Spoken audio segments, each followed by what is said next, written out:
Salaar pan India cutout, అందుకనే సలార్ తో cinema తీశాను అంటున్నారు సలార్ డైరెక్టర్. మరి అంత పాన్ ఇండియా కటౌట్ కి ఓ సూపర్ హీరోయిన్ కూడా, సూపర్ స్టార్ రేంజ్ లో హీరోయిన్ కూడా ఉండాలి కదా.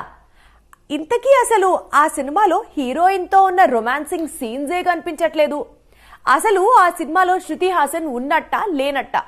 సలార్ అనగానే ఇది Prashanth Neel mark action movie అనుకున్నారు అంతా. అంటే కేజీఎఫ్ సిరీస్ దారిలోనే ప్రమోషన్ లేదా వరుసగా సాంగ్స్ రిలీజ్ చేయడం, స్పెషల్ సాంగ్స్, ఇలా సలార్ కూడా అదే దారిలో వెళతాడు అనుకున్నారు. అయితే సలార్ ను డిఫరెంట్ గా చూపించబోతున్నాడు ప్రశాంత్ నీల్. ఇది కేవలం ఇద్దరు స్నేహితుల కథ.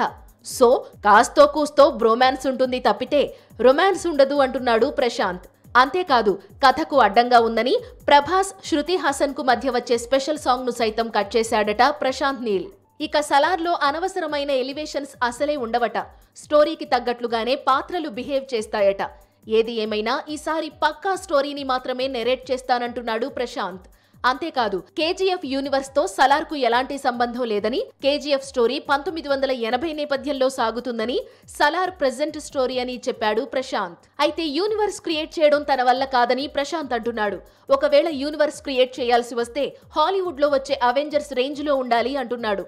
అంతేకాదు, ఇండియన్ స్క్రీన్ పై యూనివర్స్ క్రియేట్ చేయడంలో లోకేష్ కనగరాజ్ పర్ఫెక్ట్ గా ఉన్నాడంటూ అతన్ని ప్రశంసించాడు ప్రశాంత్ నీల్. లోకేష్ ఖైదీ, విక్రమ్, లియో సినిమాలతో తన పేరు మీదే యూనివర్స్ క్రియేట్ చేసి సెన్సేషన్ సృష్టిస్తున్నాడు.